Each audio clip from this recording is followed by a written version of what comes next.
Two arrogant cops mocked and arrested a black woman in public, only to realize they had just cuffed the fiancé of the chief of police. This isn't just about racism, it's about what happens when you mess with the wrong woman. Lena Hansen, a beautiful black woman, was targeted by two policemen who, instead of doing their job, decided to make fun of her. The rude teasing, the dirty looks, they thought they had the right to do this just because they were in uniform. But Lena wasn't one to be bullied. She fought back. She demanded respect. And that's when things got ugly. Anger erupted. Violent insults and racial slurs rang out across the aisles. To everyone's shock, they handcuffed her right there in the middle of the crowded supermarket. She was treated like a criminal for speaking out, humiliated, and arrested without cause. The two policemen were pleased and smug, believing they had taught that arrogant girl a lesson. But they made a fatal mistake, an irreparable mistake. Little did they know, the woman they had just tortured had an unimaginable connection of power within their own police department. What happens at the police station when Lena's true identity is revealed? Will begging help? And what fate awaits these two abusers? Follow this ironic and dramatic story. You won't believe what happens next. Bright white lights shone down from the high ceiling of Golden Harvest Market, illuminating the neatly arranged rows of colorful goods. The soft, pleasant background music was drowned out by the clatter of shopping carts, the sound of barcode scanners at the cash registers, and the chatter of shoppers rushing about on a midweek afternoon.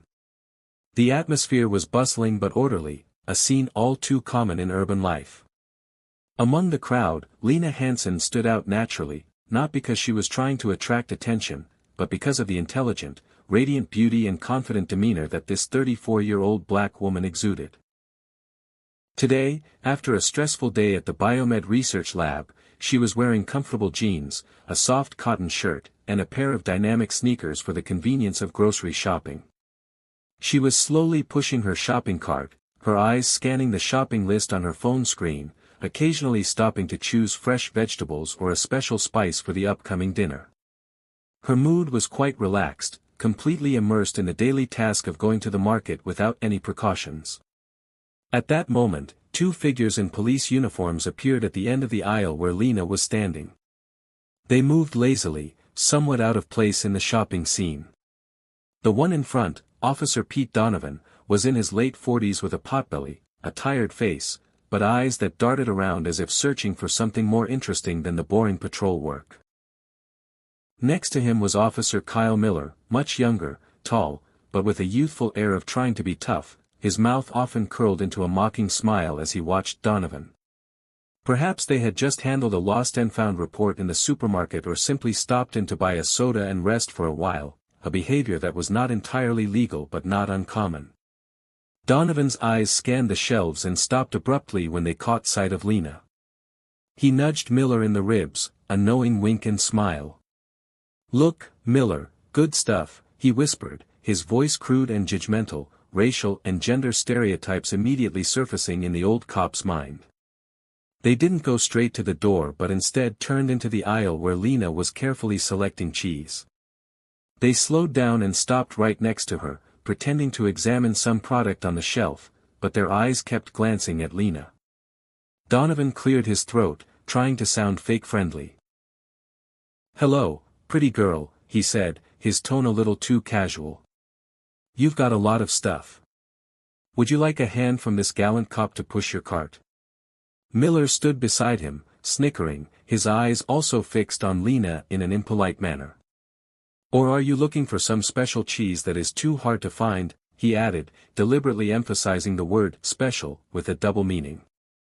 Lena felt the unwanted attention and the uncomfortable atmosphere surrounding her. She raised her head, looking at the two policemen with cold eyes, showing no fear or confusion. "Thank you. I can handle myself," she replied curtly, her voice polite but clearly distant. She placed the cheese in the cart and intended to steer it in the other direction, away from the disturbance. Lena's cold attitude and firm refusal were like a slap in the face to the two policemen, especially Donovan, who was used to being feared or at least respected when he put on his uniform. They felt hurt and a little annoyed at being ignored by their prey.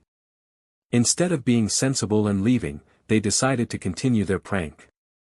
As Lena pushed her cart into the canned goods aisle, Donovan and Miller followed, not too far away but close enough to make her feel watched. "Why so cold, beauty?" Donovan spoke again, this time with a more mocking tone.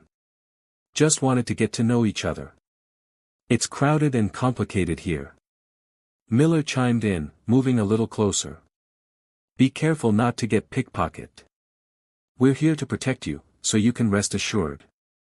The words were full of sarcasm and implied that her presence here was an abnormality that needed to be protected.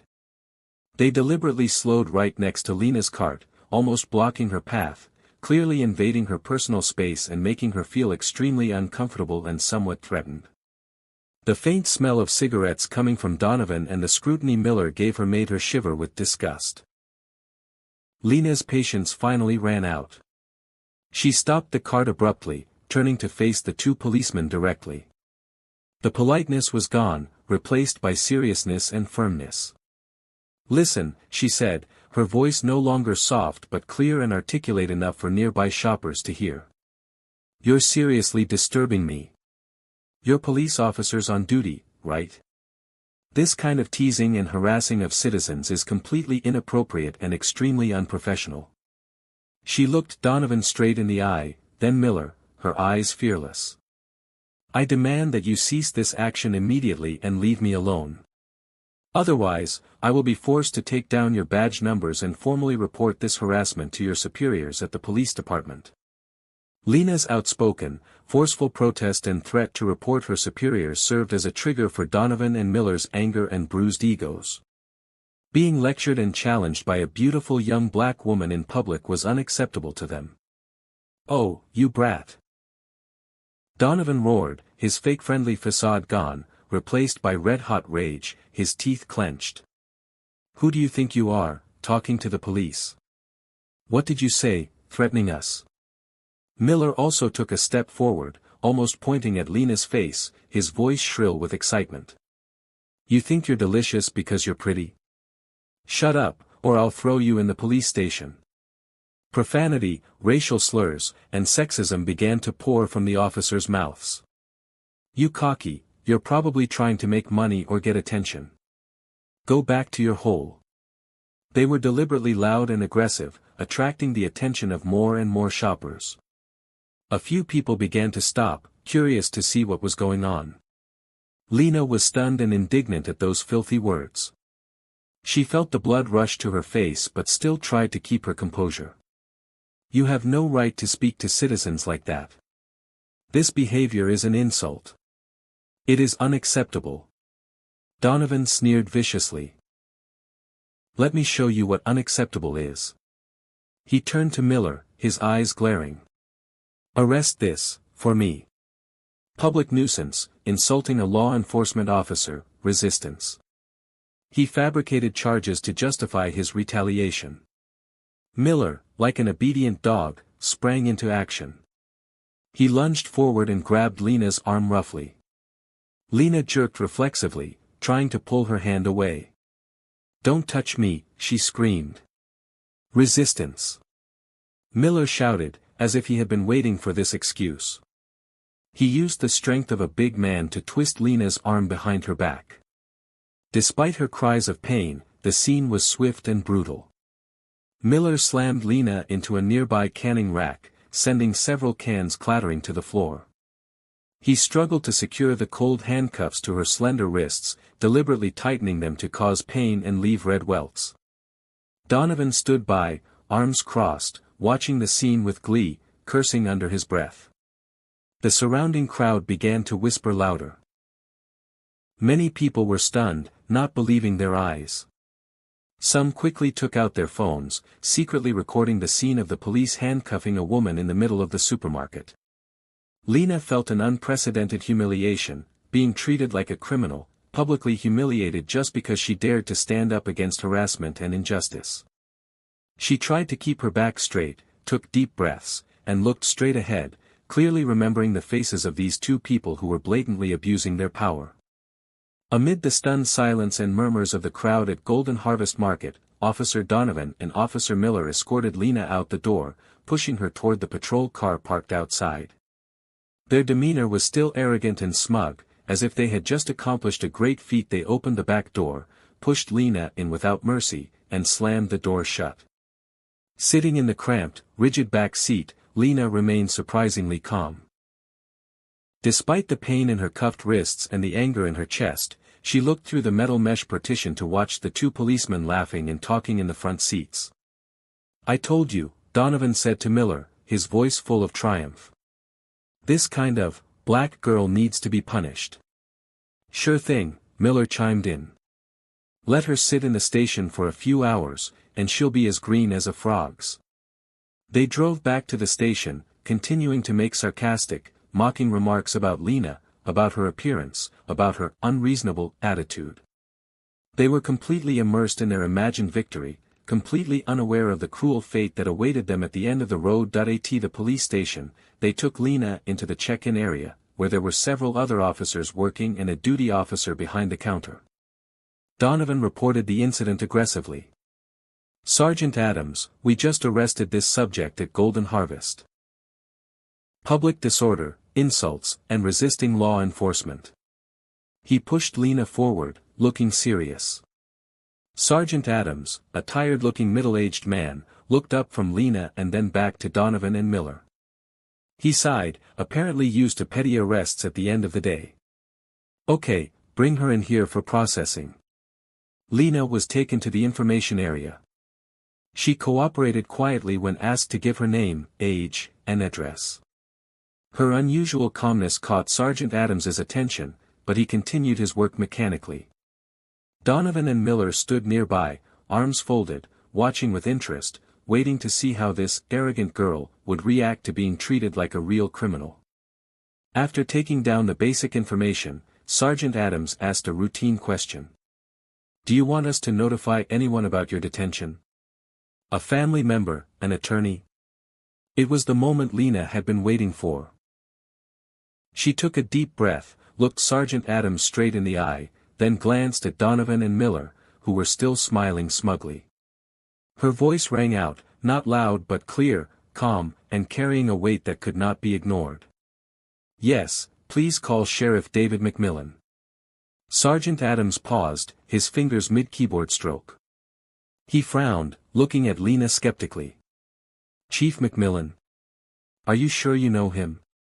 He could tell she was trying to cause trouble or make up a story to scare the police. Laughter erupted from Donovan and Miller.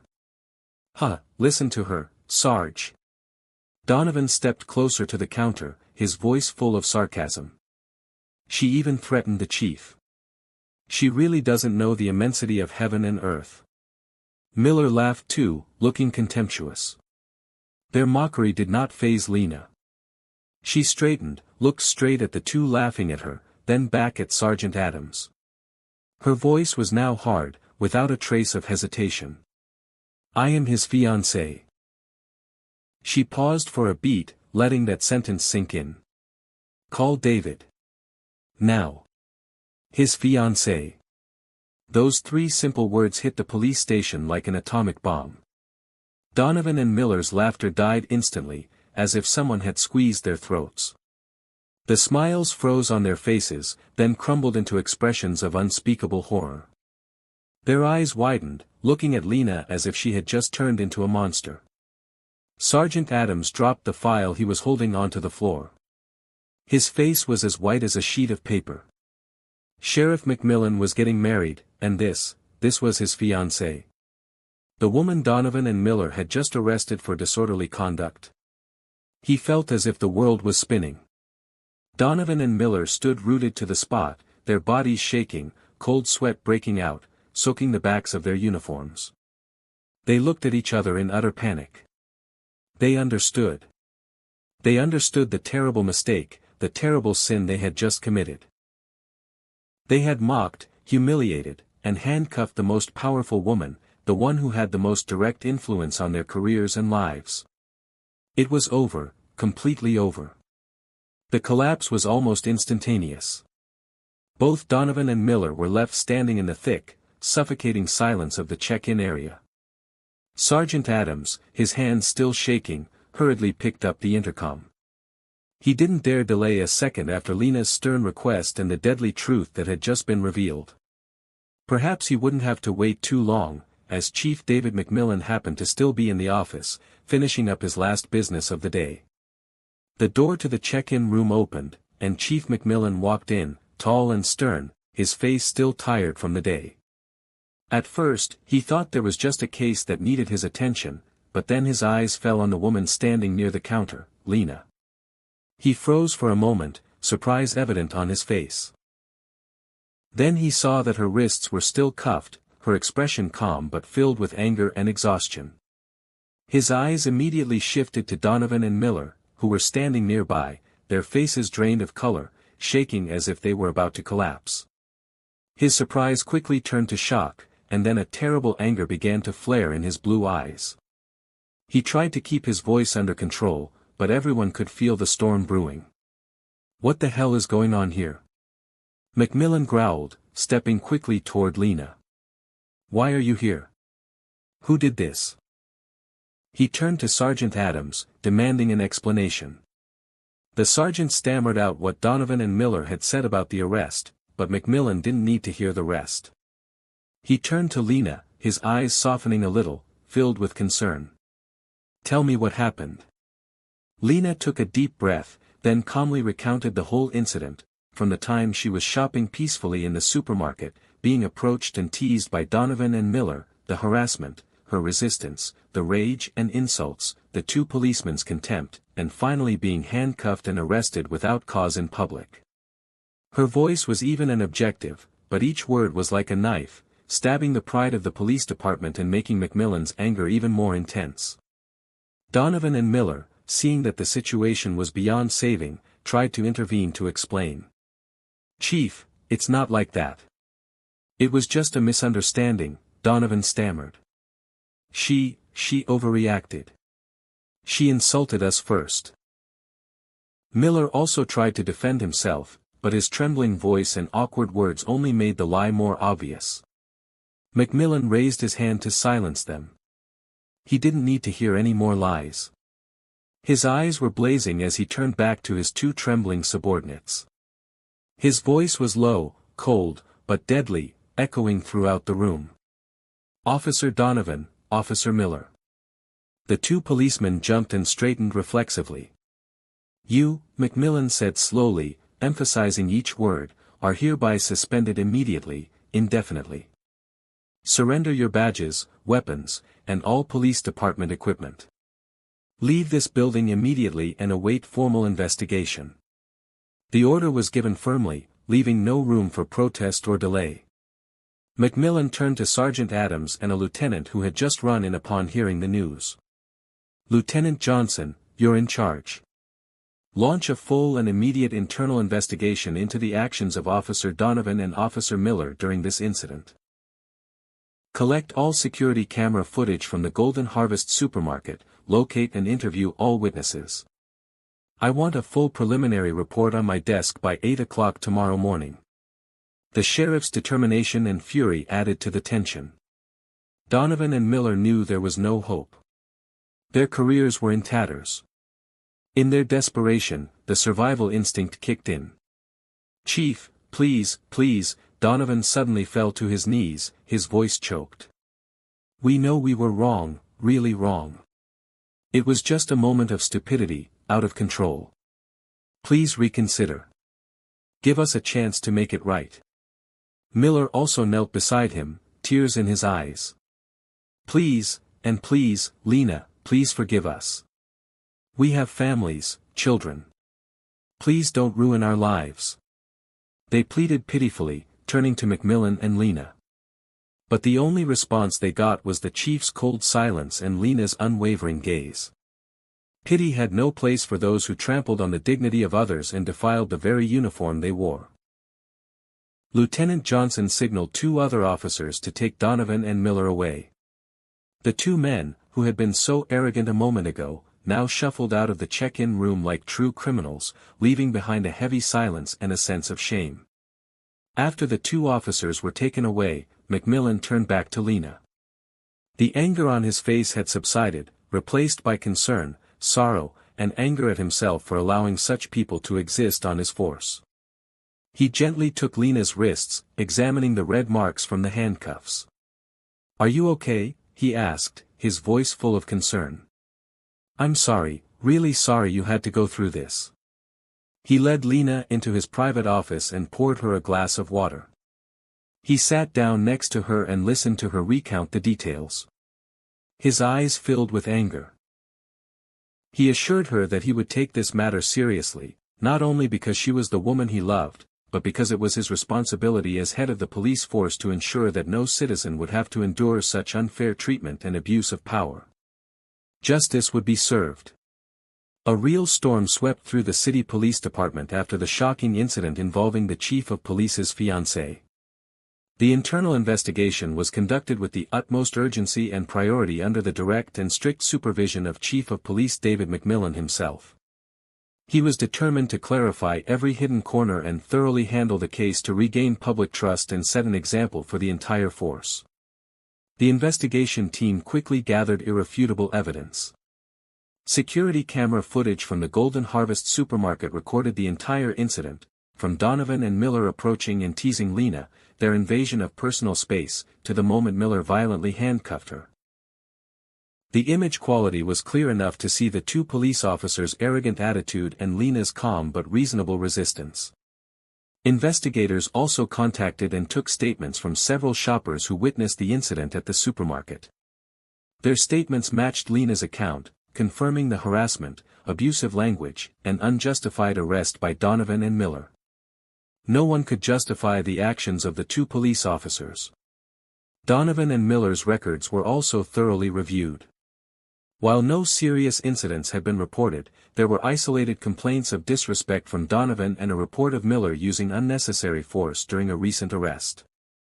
Before the disciplinary board, the evidence and investigation findings were clearly presented, emphasizing the seriousness and intolerability of Officer Donovan and Officer Miller's violations.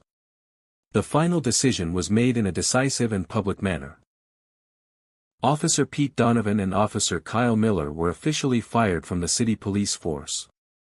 The dismissal, the most severe form of discipline the police department could take, was widely announced internally and to the public as a strong affirmation of the department's zero-tolerance attitude toward any misconduct, abuse of power, and discrimination within its ranks. The incident became a costly lesson and caused a stir for a long time.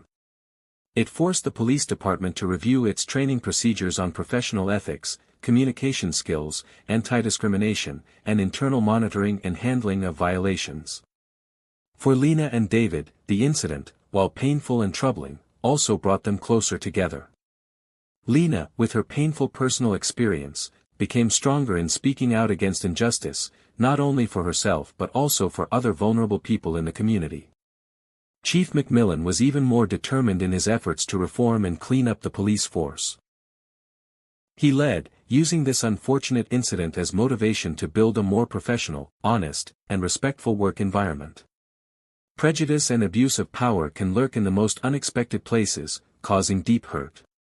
But the truth always has a way of coming out, and justice, though sometimes in the most ironic of circumstances, will eventually be served. What matters most is the courage to stand up to what is wrong and the determination to demand accountability from those in power. Thank you for taking the time to listen to this story. If you like this content, please click like and subscribe to the channel so you don't miss the next meaningful stories. Because tomorrow, we will have another meaningful story. What would you do in Lena's place? Drop your thoughts below and share this video to raise awareness. Like and subscribe if you believe in standing up for truth and justice.